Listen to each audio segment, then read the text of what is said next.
Hi സുഹൃത്തുക്കളെ, എനിക്ക് ഇന്നത്തെ പരിപാടി എന്ന് പറഞ്ഞു കഴിഞ്ഞാൽ എനിക്കൊരു 8-10 തെങ്ങും തൈ കിട്ടിയായിരുന്നു. ഒരു നാടനത്തിൽപ്പെട്ട ഒരു 8-10 തെങ്ങും തൈ കിട്ടിയായിരുന്നു. അത് ഇന്ന് നമുക്ക് ഒന്ന് നടാനുള്ള പരിപാടിയിലാണ്. നമ്മൾ തെങ്ങും തൈ നടുമ്പോൾ ഒരു 2.5-3 അടി വീതിയിലും നീളത്തിലും ആഴത്തിലും കുഴിയെടുത്ത് ഒരു നാടൻ ഇനമായത് കാരണം ഒരു 25 അടി 28-30 അടിക്കുള്ളിൽ അകലത്തിൽ കുഴിയെടുത്താണ് നമ്മൾ ഈ തെങ്ങും തൈ വെക്കുന്നത്. അതുപോലെ തന്നെ നമ്മൾ ഒത്തിരി ഷെയ്ഡില്ലാത്ത ചൂടലില്ലാത്ത സ്ഥലം നോക്കിയാണ് നമ്മൾ തെങ്ങും തൈ വെക്കേണ്ടത്. നല്ല വെയിലും സൂര്യപ്രകാശം അടിക്കത്തക്ക രീതിയിലാണ് നമ്മൾ ഈ തെങ്ങും തൈ നടേണ്ടത്. ഇപ്പോഴത്തെ തേങ്ങയുടെ വിലയും എണ്ണയുടെ വിലയെന്ന് പറഞ്ഞു കഴിഞ്ഞാൽ തീ പിടിക്കുന്ന വിലയാണെന്ന് എല്ലാവർക്കും അറിയാമല്ലോ. ഇതിപ്പം വെക്കുന്നുണ്ട്, സംഭവം മണ്ടരി പിടിച്ച് മണ്ട പോയില്ലെങ്കിൽ തേങ്ങ പറിക്കാം.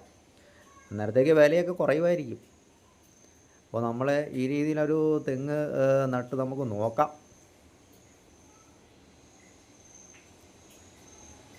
അപ്പോൾ നമ്മൾ ഈ രീതിയിൽ കുഴിയെടുത്ത് നമ്മൾ സെറ്റ് ചെയ്തിട്ടുണ്ട്. ഇനി നമ്മൾ ഈ മുകളിലത്തെ മേൽമണ്ണും എല്ലാം ഒന്ന് ഇളക്കി കുഴി ഏറെക്കുറെ ഒരു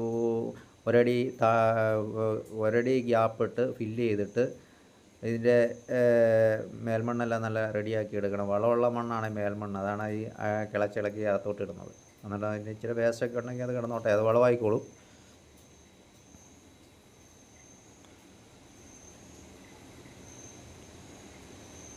എന്നിട്ട് നമ്മൾ ഇതിനകത്ത് ചാണകപ്പൊടി, വേപ്പ് മണ്ണാക്ക്, ചാരം തുടങ്ങിയ മിശ്രിതം എല്ലാം കൂടെ മിക്സ് ചെയ്ത് ആണ് ഈ തെങ്ങും തൈ നടുന്നത്. തെങ്ങും തൈ ഇങ്ങനെ പതിപ്പിച്ച് വെച്ചിട്ട്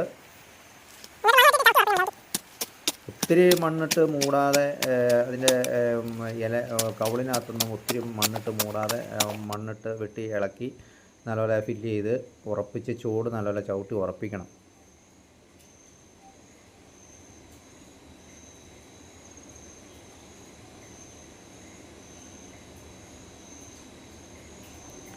എനിക്കറിയാവുന്ന രീതിയിലാണ് ഞാനത് ചെയ്യുന്നത് കേട്ടോ. മിസ്റ്റേക്സുകളൊക്കെ ഉണ്ടാവാം.